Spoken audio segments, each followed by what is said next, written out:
श्रुति छांदोग्याख्या वदति परमं ब्रह्म पुरकं स्मृति वैकुंठाख्यं वदति किल जद्विष्णु सदनम शीत दीपचन्ने विरल रसिकोयं ब्रजवनम नवद्वीपं वंदे परमं सुखदम तत्चित उदितम। এই নবদ্বীপ ধাম উপনিষদে যাকে বলা হয় বিষ্ণু সদনম, বৈকুণ্ঠে যাকে শ্বেতদ্বীপ এবং বৃন্দাবন অভিন্ন সেই নবদ্বীপ ধামকে বন্দনা করি। বন্দে অহম শ্রী গুরু শ্রীযুত পদকমলম শ্রীগুরুন বৈষ্ণবাংশ্চ শ্রীরূপম সাগ্রজাতম সহগণ রঘুনাথান্বিতম তম সজীবম সাদ্বৈতম সাবধূতম পরিজন সহিতম কৃষ্ণ চৈতন্য দেবম শ্রী রাধা কৃষ্ণ পাদন সগণ ললিতা শ্রী বিশাখান্বিতাংশ্চ। নমো ওং বিষ্ণুপাদায় কৃষ্ণ প্রেষ্ঠায় ভূতলে শ্রীমতে ভক্তি বেদান্ত স্বামিনিতি নামিনে। নমস্তে সারস্বতী দেবে গৌরবাণী প্রচারিণে निर्विशेष शून्यवादी पाश्चात्य देशतारिणे। जय श्री कृष्ण चैतन्य प्रभु नित्यानंद श्री अद्वैत गदाधर श्रीवासदि श्री गौर भक्तवृंद। हरे कृष्णा कृष्ण कृष्ण हरे हरे हरे राम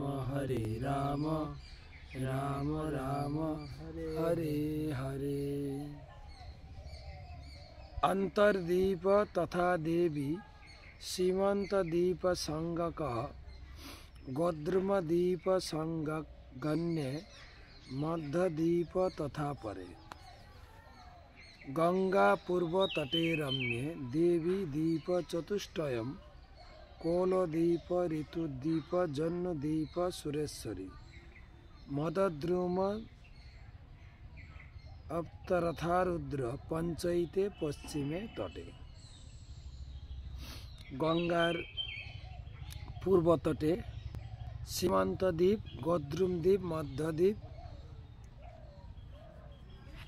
एवं अंतर्द्वीप এই চারটা দ্বীপ গঙ্গার পূর্ব তটে, পশ্চিমে কোলদ্বীপ ঋতুদ্বীপ জন্মদ্বীপ মদদ্রুম দ্বীপ রুদ্রদ্বীপ।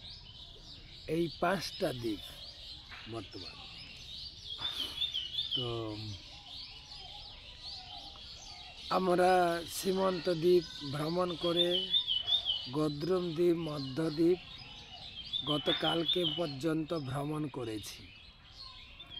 আজকে प्रवेश करब कोलद्वीपे। गंगा पार करे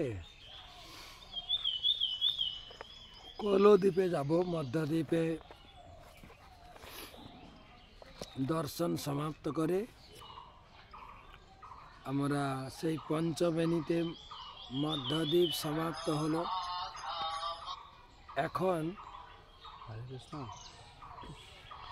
যাব কোলদ্বীপ। গঙ্গা পার করে কোলদ্বীপ যদে কাংসে কলাকৃতি ধৃগতি চিত্রং মখপতি সবক্থায় পিত্যা রতিমতি বিশুদ্ধাম ত্রিভুবনে দদৌসি গৌরাঙ্গে সভজন বলাকৃষ্ট হৃদয় नवद्वीपम वंदे तमिहम परमानंद निलयम।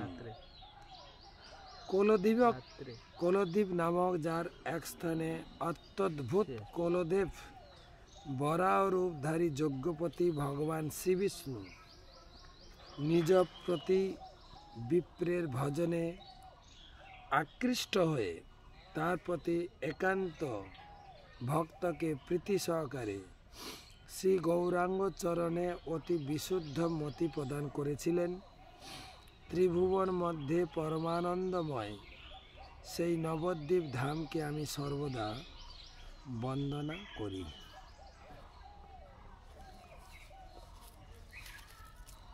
তীর্থম শ্রী জাহ্নবীম তীর্থা কুলদীপম জগামহ। সেই জাহ্নবী পার করে আমরা কুলদ্বীপে যাব। কুলদ্বীপ হচ্ছে পাদ সেবনাক্ষ ভক্তিপীঠ। এই দ্বীপের অন্তর্গত দর্শনীয় স্থান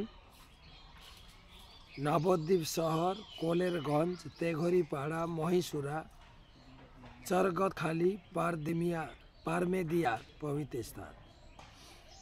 কোলদ্বীপকে কুলিয়ার পাহাড় বা গোবর্ধন পাহাড়ও বলা হয়। সত্যযুগে এক ব্রাহ্মণ বাস করতেন, বাসুদেব। তিনি বরাহদেবের উপাসনা করেছিলেন এবং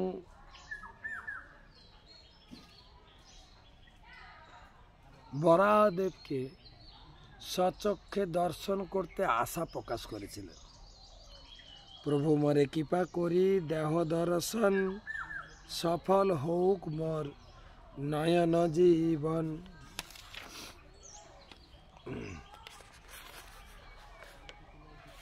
ভগবানের আরাধনা করে প্রার্থনা করছেন, হে প্রভু দয়া করে আমাকে দর্শন দিন। আর বরাহ ভগবান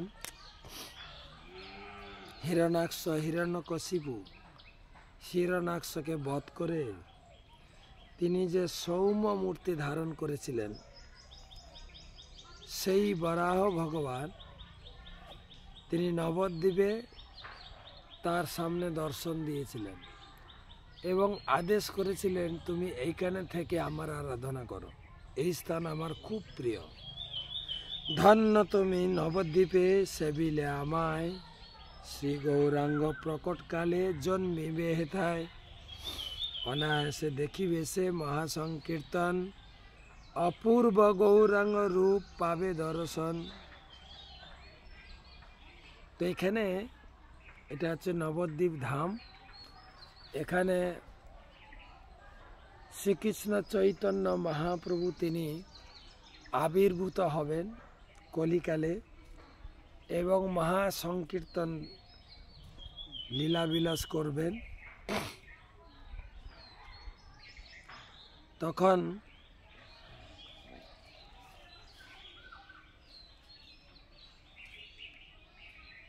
সেই বিপ্র সেখানে ঘর বেঁধে সেই বরাহ ভগবান সেবা করছিলেন। পর্বত প্রমাণ বরাহ বিপ্রে দেখা দিল। বরাহ মানে কোল, পর্বত প্রমাণ কোল বিপ্রে দেখা দিল। সেই হেতু কোলদ্বীপ পর্বতাক্ষ হইল। সেই সত্যযুগে চৈতন্য মহাপ্রভু তাকে দর্শন দিয়েছিলেন বরাহ রূপে। বরাহকে কোল বলা হয়, তাই বরাহের আবির্ভাব স্থান তাকে কোলদ্বীপ বলা হয়। এই স্থান দর্শনে নাশে সর্ব অমঙ্গল, মিলয়ে দুর্লভ প্রেম ভক্তি সুনির্মল। এই স্থান দর্শন করলে সর্ব অমঙ্গল নাশ হয় এবং দুর্লভ প্রেম ভক্তি লাভ হয়। এথা বাস কহিলে পূর্ণ হয় অভিলাষ, নবদ্বীপে দেখে গৌরচন্দ্রের বিলাস। এখানে বাস করলে সমস্ত মনোবাসনা পূর্ণ হয় আর গৌরচন্দ্রের প্রতি ভক্তি লাভ হয়। তো যখন নিত্যানন্দ প্রভু শ্রীজীব গোস্বামীকে ধাম দর্শন করিয়েছিলেন, তখন বলেছিলেন, ওহে জীব নিত্য লীলাময় বৃন্দাবনে গিরি গোবর্ধন এই জানে ভক্তজনে। বৃন্দাবনে যে গিরি গোবর্ধন আছে এই নবদ্বীপ শহরটাকে গিরি গোবর্ধনের সঙ্গে তুলনা করা হয়। শ্রী বহুলা বন দেখো তাহার উত্তরে, রূপের ছটাই সর্বদিক শোভা করে। তার উত্তরে আছে বহুলা বন। সেখানে বংশী বদনানন্দ ঠাকুরের ভজন কুঠির আছে।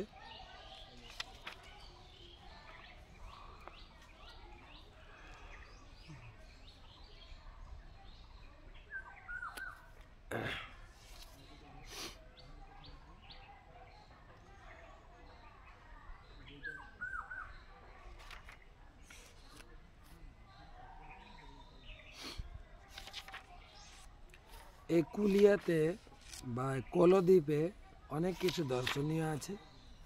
মুখ্য মুখ্য জিনিসগুলো বর্ণনা করব।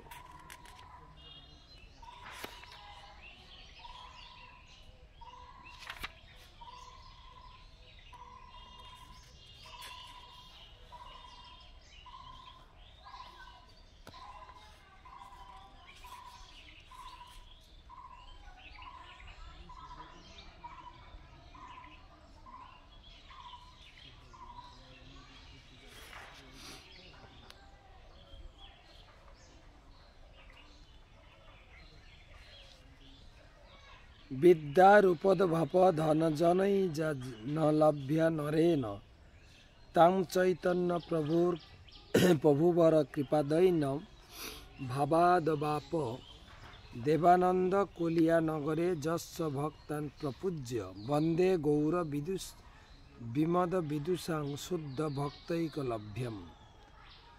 বিদ্যা, রূপ, জন্ম, ধন ও জন এই সকল দ্বারা মনুষ্য যা লাভ করতে পারে না, শ্রী চৈতন্য মহাপুর সেই কৃপা কুলিয়া নগরে দেবানন্দ পণ্ডিত যার ভক্তগণকে পূজা করে প্রাপ্ত হয়েছিলেন। নিরহংকার পণ্ডিতগণের একমাত্র শুদ্ধ ভক্তি দ্বারা লভ্য শ্রী গৌর মহাপ্রভুকে এখানে ভজনা করি। এটাকে বলা হয় অপরাধ ভঞ্জন পাঠ। অপরাধ ভঞ্জন পাঠ, যে যদি কোনো বৈষ্ণবের চরণে কোনো অপরাধ হয়ে থাকে, এই কলদ্বীপে এলে সে সমস্ত অপরাধ থেকে মুক্ত হয়। যেরকম দেবানন্দ পণ্ডিত, তিনি শ্রীবাস ঠাকুরের চরণে অপরাধ করেছেন।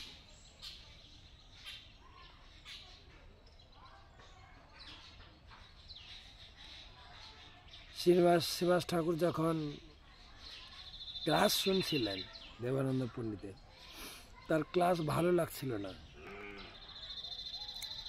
তো তখন দেবানন্দ পণ্ডিত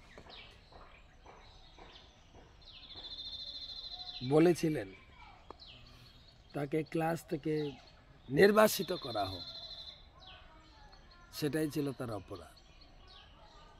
কিন্তু সেই আবার যার চরণে অপরাধ হয়েছে তার কাছে ক্ষমা ভিক্ষা করার জন্য সে পরবর্তীকালে সেই অপরাধ থেকে মুক্ত হয়েছিল। তাই আমার গুরুদেব বলেন, যার কাছে যত অপরাধ আছে, এই নবদ্বীপ শহরটা ভ্রমণ করলে সে অপরাধ থেকে মুক্ত হবে।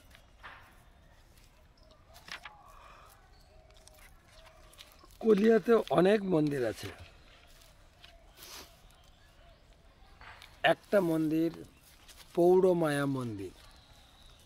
পৌড় মানে অভিজ্ঞ বা সিনিয়র বা যা কি বলে বিদ্বান, পৌড় মায়ার মন্দির।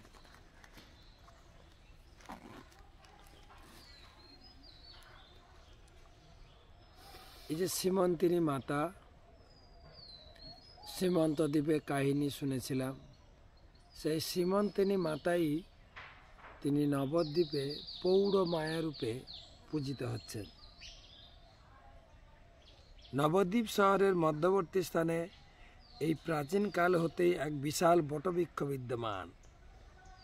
যোগমায়া দেবী নবদ্বীপে পৌড় মায়া রূপে স্বয়ং ভগবান গৌরাঙ্গ মহাপ্রভুর লীলা সংগঠন ও দর্শন করছেন। যথা পৌড় মায়া সপতি সহিতা বৈষ্ণব রিপুন জড়ানন্দম দন্তা হরি নিয়ম কর্তি ছলয়তি মৃষা শাস্ত্র চারৈ মদ বিচলিতন্ম হয়তি চ নবদ্বীপং বন্দে তমিহ পরমানন্দ নিলয়ং। পৌড়মায়া গৌরদাসী অধিষ্ঠাত্রী দেবী সর্বযুগে এই স্থানে থাকে গৌরসেবী। অতি কর্মদোষ যার বৈষ্ণবতে দেশ, তারে মায়া অন্ধ করে দেয় নানা ক্লেশ। কিন্তু যদি বৈষ্ণবে অপরাধ থাকে, তবে দূর করে তারে কর্মের বিপাক। যে যদি আমাদের সবসময় সতর্ক থাকা উচিত, বৈষ্ণবের চরণে যেন অপরাধ না হয়। তাই কারো যদি কোনো বৈষ্ণবের চরণে অপরাধ হয়, এখানে পৌড় মায়া দেবী তাকে উদ্ধার করবেন। যদি পৌড় মায়া দেবী, তিনি গৌর ভক্তি দান করবেন, তিনি সমস্ত অপরাধ থেকে মুক্ত করে দিয়ে।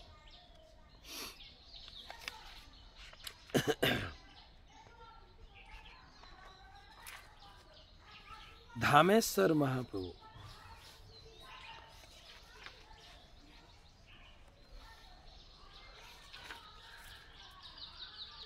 বিষ্ণুপ্রিয়া দেবীর মন্দির। জগন্নাথ মিশ্রের কন্যা বিষ্ণুপ্রিয়া দেবী, সচী মাতা তাকে পছন্দ করেছিলেন ঘাটে দেখেই, তুমি কার কন্যা, তোমাকে আমি বৌমা করে বাড়িতে নিয়ে যাব। তো সেই জগন্নাথ মিশ্রের ছেলে আর এই বিষ্ণুপ্রিয়া দেবী সনাতন মিশ্রের কন্যা সঙ্গে বিবাহ হয়েছিল। নিমায়ের বয়স ছিল 24 বছর।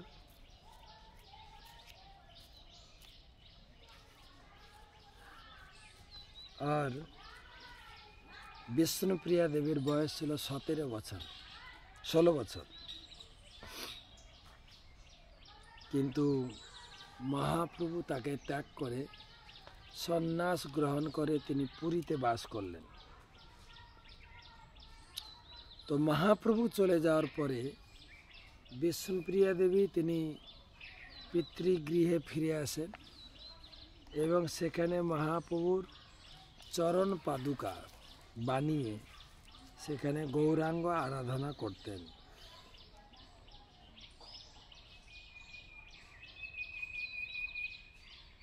আর মহাপ্রভু চলে যাওয়ার পরে বিষ্ণুপ্রিয়া দেবী নিরন্তর কেবল রোদন করতেন, কেবল রোদন আর রোদন, এবং জল অন্ন ত্যাগ করেছিলেন। মহাপ্রভু স্বপ্ন চোখে দর্শন দিলেন, কেন রোদন করছো, আমার কথা শ্রবণ করো। আমার জননী যে নিম্ব বৃক্ষ তলে আমাকে স্তন পান করাতেন, সেই নিম্ব বৃক্ষ দিয়ে আমার বিগ্রহ নির্মাণ করে আনন্দিত হয়ে তার সেবা করো। সেই বিগ্রহে আমার নিত্য অধিষ্ঠান হবে। ওই বিগ্রহ সেবায় তোমার পরমানন্দ প্রেমানন্দ লাভ হবে। শ্লোকে বলা আছে, মহাপ্রভু স্বপ্নে বিষ্ণুপ্রিয়া দেবীকে বলছেন, আমার আদেশ এই করহ শ্রবণ, যে নিম্ব তলায় মাতা দিল মোরে স্তন, সেই নিম্ব বৃক্ষ মোর মূর্তি নির্মাইয়া, সেবক করহ তার আনন্দিত হইয়া, সেই দারু মূর্তি মধ্যে মোর হবে স্থিতি, এ লাগি সেবনে তার পাইবে প্রীতি। তবে তো ভাস্কর করি প্রভুরে প্রণাম, নির্জনে বসিয়া করে শ্রীমূর্তি নির্মাণ, এক পক্ষ মধ্যে মূর্তি নির্মাণ করিয়া, ঠাকুরে সংবাদ দিল ভাস্কর যাইয়া। মহাপ্রভু বললেন, সেই যে নিম গাছের তলায় আমার জন্ম হয়েছিল, সেখান থেকে গাছটা একখণ্ড কেটে আমার মূর্তি বানিয়ে আমার সেবা করো। তখন বংশীবদন ঠাকুর বিষ্ণুপ্রিয়া দেবীর জন্য সেই গাছের কাঠ থেকে বিগ্রহ বানিয়ে দিয়েছিলেন।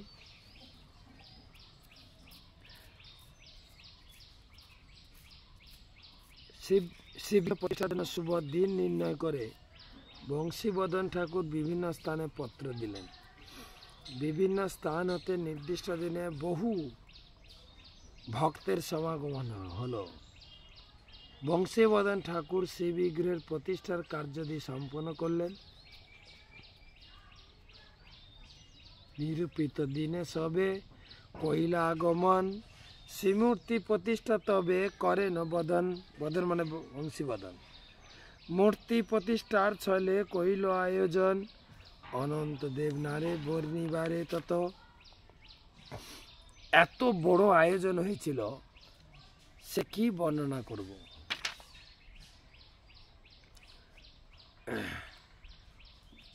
আর বংশীবদন ঠাকুর সেই আয়োজনে সমস্ত অভ্যাগত অতিথিদের খুব ভালো করে সেবা করেছিলেন। পুরো লিস্ট রয়েছে কারা কারা সেই অনুষ্ঠানে এসেছিলেন। বলা আছে প্রতিদিন বিষ্ণুপ্রিয়া দেবী মালায় হরিনাম জপ করতেন। হরিনাম জপে এক মালা জপ করলে একটা চাল তুলে রাখতেন। যতগুলো মালা জপ হতো সেই চাল আগুনে ফুটিয়ে মহাপ্রভুকে ভোগ দিয়ে ভোজন করতেন। এত বৈরাগ্য ভোজন দেখিয়েছেন। সেই ছোট্ট মন্দির কিন্তু অপূর্ব সুন্দর। মহাপ্রভুর চরণ পাদুকা, মহাপ্রভুর সময়কালীন বিগ্রহ দর্শন করা যায়। মহাপ্রভুর মন্দির বা ধামেশ্বর মহাপ্রভুর মন্দির। এবারে আসি জগন্নাথ দাস বাবাজির ভজন কুঠির। জগন্নাথ দাস বাবাজির জন্ম হয়েছিল বাংলাদেশের ময়মনসিংহ জেলায়। তিনি ব্রজমণ্ডল নবদ্বীপ মণ্ডলের একছত্র বৈষ্ণব সার্বভৌম ছিলেন। এই মহাপুরুষই শ্রী গৌরাঙ্গ মহাপ্রভুর জন্মস্থানের নির্দেশক এবং নবদ্বীপ ধাম প্রচারিণী সবার মূল পুরুষ। এই যোগপীঠ আবিষ্কার করেছেন ভক্তিবিনোদ ঠাকুর।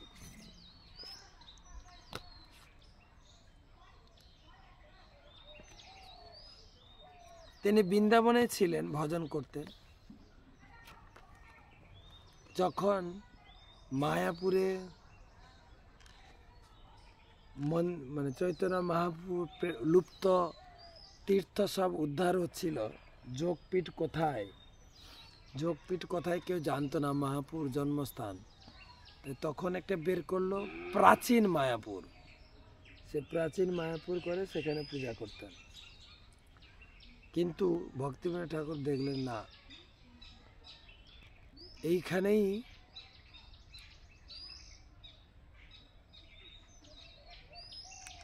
বিশাল করে চৈতন্য মহাপ্রভুর প্রেম লীলা প্রচারের ব্যবস্থা করতে হবে।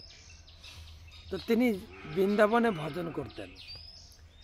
বৃন্দাবনে থেকে একদিন হঠাৎ চিন্তা করছেন, আমি বৃন্দাবনে থাকবো না। বৃন্দাবনে কোনো কোনো বিচার বা কোনো প্রকারের একটা পদ্ধতি নেই। হ্যাঁ, এখানে ভগবান কৃষ্ণ গোপাল একটু দুষ্টুমি করেছিল, মা তাকে বেঁধে রাখলো, মা তাকে বেঁধে রেখে শাস্তি দিল। এত কেন শাস্তি এখানে? আমি এখানে থাকবো না, আমি নবদ্বীপে চলে যাব। সচিমা নিমাই, সেই কৃষ্ণ নিমাই রূপে এসছেন, কিন্তু তিনার ভাব ছিল ভক্তি ভাব। তাই নিমাই কখনো কখনো দুষ্টুমি করলেও মা তাকে শাসন করতো না। এখানে কৃষ্ণের দুষ্টুমিতে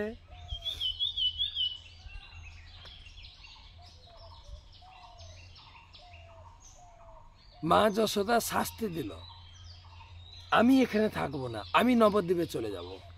নবদ্বীপে আমার নিমাই অনেক দুষ্টুমি করেছেন, মা কিন্তু তাকে বেশি শাস্তি দেয়নি। নবদ্বীপে চলেন। এই কলদ্বীপের এক প্রান্তে গঙ্গার তীরে ভজন জগন্নাথ দাস বাবাজি ভজন কুঠিরে, ওখানে তিনি সেবা করছেন।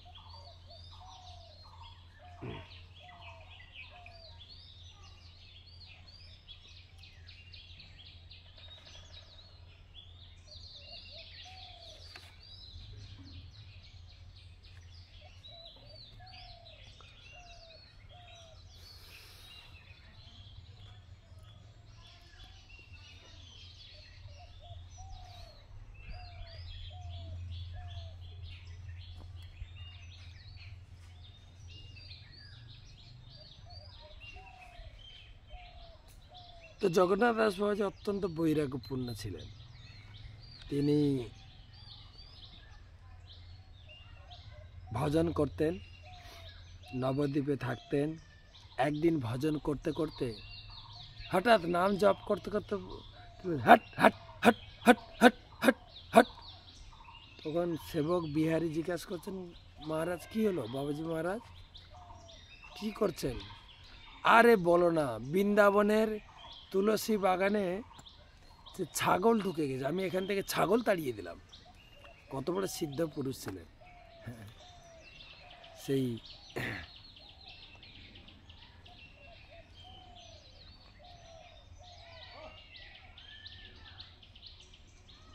তো তার নাম অনুসারে জগন্নাথ দাস বাবাজি মন্দির রয়েছে, সমাধি মন্দির, এবং গৌরদাস বাবাজির সমাধিও রয়েছে। আর এই স্থানটা অত্যন্ত অত্যন্ত গুরুত্বপূর্ণ। তো তিনি অনেক নীতি কথা লিখেছেন, যে মন দিয়ে ভক্তি সেবা করা উচিত, মুখে শুধু হরিনাম করলে হবে না, অন্তর থেকে হরিনাম করতে হবে। সে জগন্নাথ দাস বাবাজির ভজন কুঠির। তারপরে মহারাসস্থলী, এটা হচ্ছে নবদ্বীপ শহরের উত্তরে মহারাসস্থলী। ভক্তিবিনোদ ঠাকুরের তথ্য অনুযায়ী বাগদেবী সরস্বতীর ভাগীরথী প্রাপ্তিকালে মায়াপুরে অনেকাংশ বিনষ্ট হয়।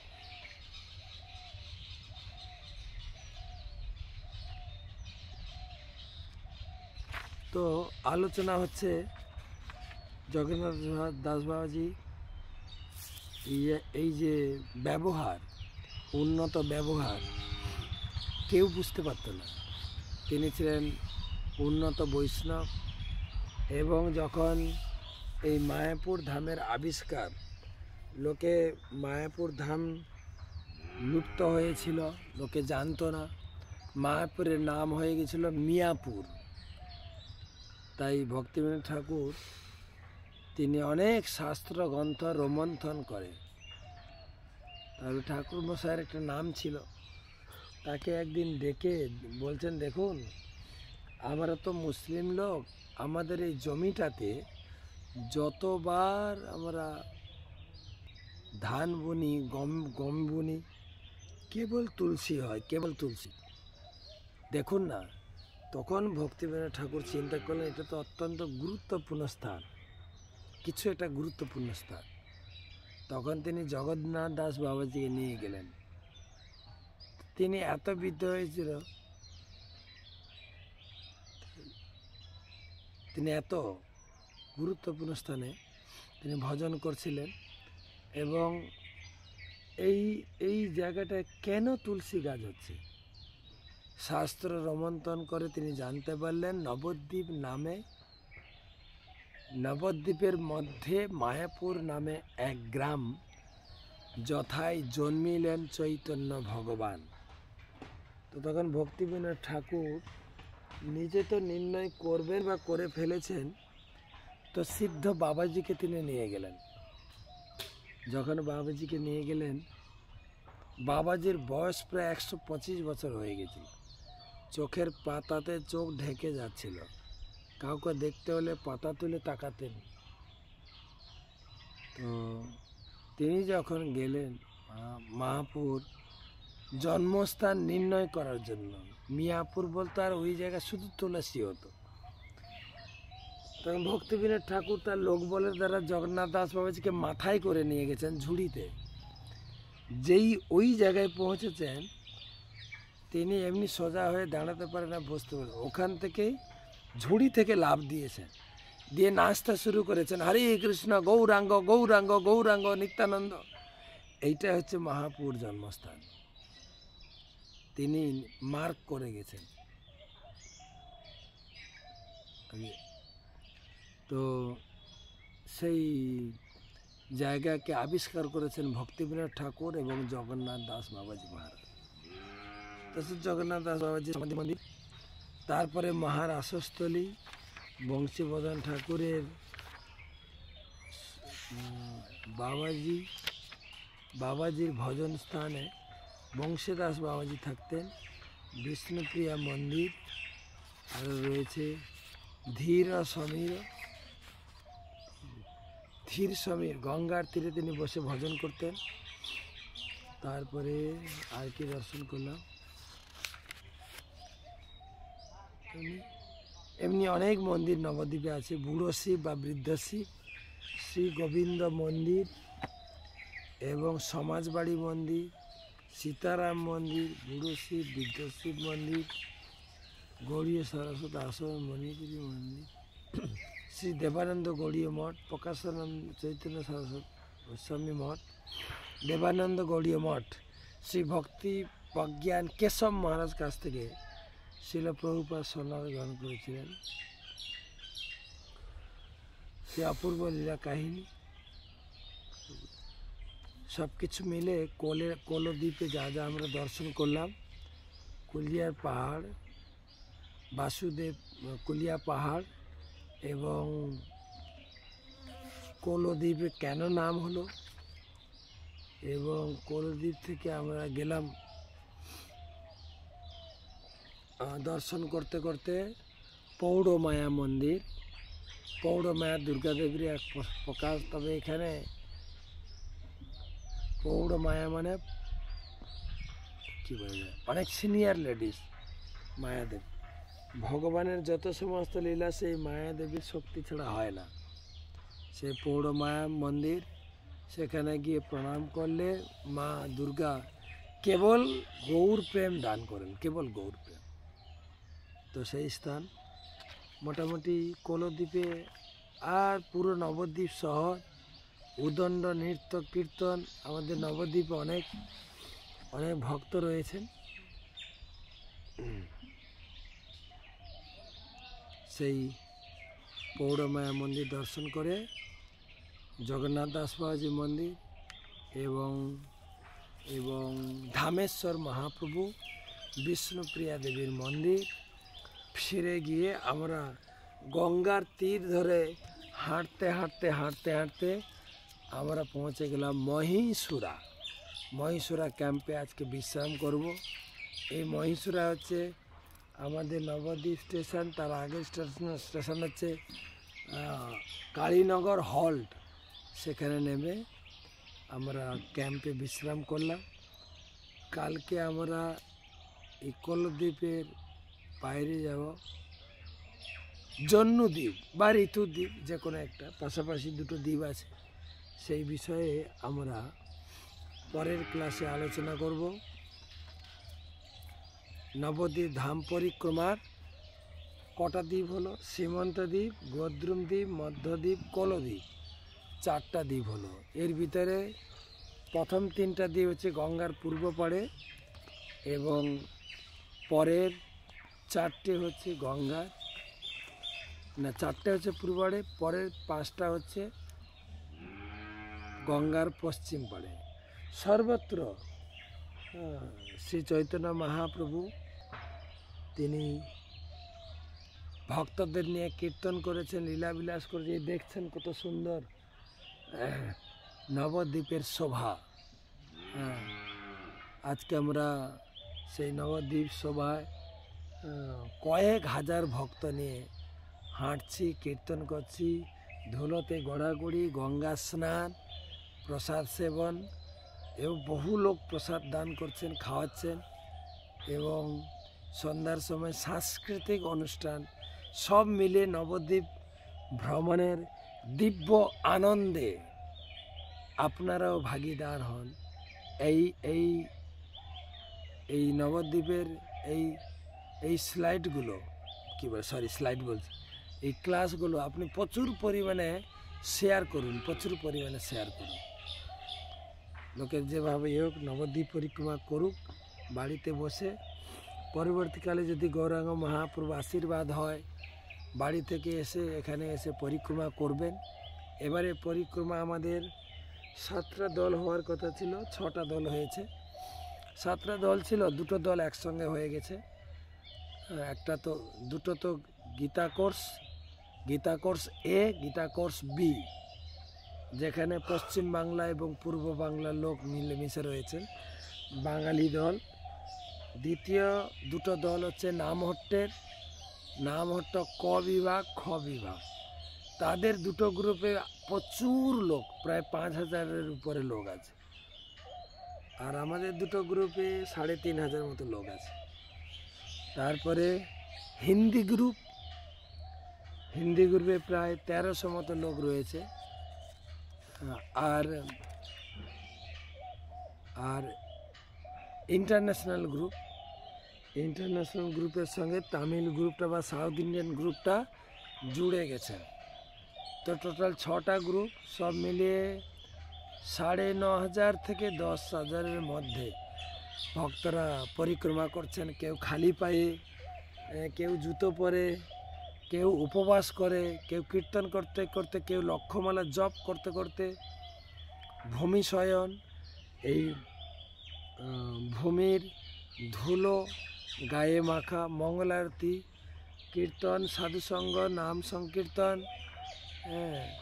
শ্রদ্ধায় শ্রীমূর্তি, সব মিলিয়ে দিব্য আনন্দ। ছোট থেকে বড় করে, পিচ্চি মায়ের কোলে সেও হাঁটছে এবং বড়রাও হাঁটছে। এবারে দেখলাম একজন খোঁড়া লোকও হাঁটছে, যার একটা পা নেই, সেও পরিক্রমার আনন্দে সবার সামনে সামনে চলছে। তো জীবনে কখনো না কখনো একদিন এই নবদ্বীপ পরিক্রমা করবেন। নবদ্বীপ পরিক্রমার যে মূল আনন্দ ঘরে বসে যতটুকু পাচ্ছি, এখানে বাস্তবিক করতে পারলে প্রচুর আনন্দ। নবদ্বীপ পরিক্রমা, 9টা দ্বীপ পরিক্রমা, এ পর্যন্ত আমরা 4টা দ্বীপ করলাম, গদ্রুম দ্বীপ, মধ্যদ্বীপ,